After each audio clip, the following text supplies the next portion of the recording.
Good day, everyone, and welcome to our presentation on understanding different types of propositions. Today, we'll be diving into the fundamental concepts that shape logical thinking and reasoning. This introduction will help us explore how different types of propositions function and why they matter in critical thinking and analysis. I'm excited to guide you through these key ideas and their practical applications. Let's get started. Here, we're looking at the fundamental concept of a proposition. Simply put, a proposition is a statement that declares something to be either true or false. Understanding this is crucial because it forms the basis of logical reasoning and argumentation. By categorizing propositions, we gain clarity on the kinds of claims we make, which in turn helps us determine how to assess their truthfulness or validity.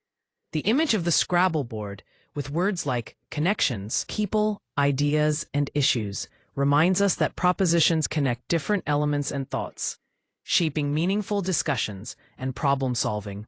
Analytic propositions are statements that are true by definition. This means their truth depends entirely on the meanings of the terms involved, without requiring any external verification or empirical evidence. For example, saying all bachelors are unmarried men is true simply because of how we define bachelor. Next, these propositions depend on meanings and logic rather than on empirical facts. Their truth is grounded in logical relationships and definitions, not in observations or experiments, so you won't need to gather data or test hypotheses to confirm them. Finally, analytic propositions can be justified a priori, meaning their justification doesn't depend on experience. Instead, understanding the definitions and logical connections involved is enough to establish their truth. This makes them fundamentally different from synthetic propositions, which rely on empirical evidence. The image here highlights the precision and clarity needed when analyzing these logical relationships, much like examining data closely with a magnifying glass. Here we have some clear examples and features of analytic propositions. First, consider the statement, all bachelors are unmarried men. This is true simply by definition, which makes it analytically true. The meaning of the words themselves guarantee the truth of the statement. Next, take the example of a triangle having three sides. This fact is also true by definition.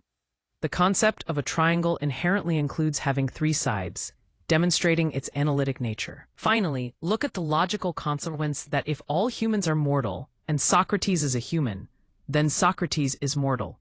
This statement follows logically and is analytic, as its truth is derived purely from the premises. These examples highlight how analytic propositions are grounded in meanings and logical structure rather than empirical evidence. Here we explore what moral propositions are. First, they have normative content, which means they express ethical judgments, statements about what is right, wrong, obligatory, or valuable. Next, these claims often rely on appeals to values or principles. In other words, they are supported by moral principles or reasons that give them weight and justification. Lastly, moral propositions may require further justification through moral reasoning, meaning we need to think carefully and logically about why these values or judgments hold true. The image here of the gavel underscores the idea of judgment and authority, reminding us that moral propositions often play a central role in guiding decisions and behavior. Here we have some clear examples and features of moral propositions. First, the statement stealing is wrong expresses disapproval and asserts a moral norm, making it clear that this behavior is not acceptable. Next, helping those in need uses prescriptive language, specifically the word ought, to emphasize a moral duty or obligation. Finally, lying in self-defense qualifies permissibility based on circumstances, demonstrating a more nuanced approach to moral reasoning. These examples highlight how moral propositions can communicate values, duties, and conditional permissions in ethical discussions. Here we're looking at what external sense propositions are, starting with the first key point. They are empirical. This means these propositions rely directly on our sensory experiences and observations of the world around us. Essentially, they're grounded in what we can see, hear, or otherwise sense. Next, these propositions are testable by observation, which highlights that we can confirm or disprove them through empirical investigation. In other words, they're not just ideas, they require evidence gathered by using our senses. Lastly, these propositions are contingent on world facts. This means their truth depends entirely on the actual state of affairs in the external environment. If the facts of the world change, the truth of these propositions may change as well. The image of the eye here reminds us how important sensory experience is in forming these kinds of propositions. Here, we have 3 examples that illustrate how external sense propositions are verified through different sensory experiences or instruments. First, consider the statement, "The car is red." We confirm this visually by simply observing the car's color, relying on our sense of sight. Next, for the claim, "There is rain outside," we can sense it directly by feeling raindrops or hearing the sound, and it can also be objectively verified using tools like rain gauges. Lastly, the proposition, "The temperature is 20 degrees Celsius," is measured using thermometers, which provide precise and objective readings. These examples show how our senses, sometimes supported by instruments, help us verify information about the external world. Here we're exploring what internal sense propositions are and why they're unique. First, we have introspective access. This means that these propositions describe inner states that you, as the subject, can directly access without relying on anything outside yourself. You know these states personally and immediately. Next, there's first-person authority.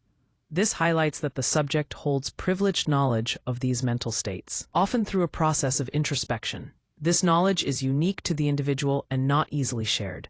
Lastly, these claims are difficult to verify externally. Since they relate to private mental experiences, others cannot easily confirm or observe them. The image here, showing a man in a thoughtful, private moment by the window, captures the introspective nature of these inner experiences. Here we have 3 key examples that illustrate different aspects of internal sense propositions. First, immediate introspection. This is when you directly experience your current emotional state, like saying, "I feel sad right now." It's about having an immediate awareness of how you feel internally. Next, intentional access refers to when you recognize your own plans or intentions, such as saying, "I intend to study tonight." This highlights your conscious awareness from a first-person perspective. Lastly, the subjective pain report, where someone might say, "I am in pain." This relies primarily on the individual's own account as evidence, emphasizing that pain is understood through personal subjective experience. Together, these examples show how we internally access and report our mental and emotional states, which is crucial for understanding consciousness and self-awareness. Here we are comparing 4 distinct types of propositions, each with unique characteristics. First, analytic propositions are true by definition and can be justified a priori, like the statement that all bachelors are unmarried men. Next, moral propositions involve normative language, using terms like ought or should, and appeal to values or principles, such as the idea that stealing is wrong. Then we have external sense propositions, which are empirical and testable, meaning they can be verified through observation or instruments. For example, stating that it is raining outside. Lastly, internal sense propositions provide introspective access and express first-person authority, such as saying, "I feel sad right now." Each type plays a crucial role in how we understand and communicate different kinds of knowledge and belief. Here we have a table that categorizes various statements according to their nature and the reasoning behind them. The first category is analytic, which includes statements that are true by definition, like all triangles have 3 sides and a bachelor is an unmarried man. These truths are based on the meanings of the words themselves. Next, we have moral statements, such as "you ought to tell the truth," "promises should be kept," and "murder is wrong." These reflect normative language and values, expressing judgments about how things should be rather than factual descriptions. Then, there are statements categorized under external sense. These are observable facts about the world, such as the sky is blue, water boils at 100 degrees Celsius at sea level, and it is raining. Finally, the internal sense category involves introspective reports like, "I am hungry," and "she intends to call later." These statements convey subjective experiences or intentions that come from within the person making them. This classification helps us understand the different kinds of statements we make, from purely definitional truths to ethical judgments, observable facts, and personal experiences. Recognizing these categories sharpens our critical thinking when analyzing information. Understanding these differences is crucial for several reasons. First, it clarifies evidence and justification by showing us when to rely on logic, moral reasoning, observation, or introspection. This helps ensure that our arguments are well-founded and appropriate for the situation. Second, it improves debate and dispute resolution by helping us identify the types of claims being made. This way, we avoid talking past one another and can engage more constructively in discussions. Finally, it guides research and inquiry by telling us which methods and tools are appropriate for the task at hand. Altogether, these points help us communicate more effectively and approach problems with the right mindset and resources. Here we have a summary of 4 key types of propositions, each representing a distinct way we make statements about the world or our experience.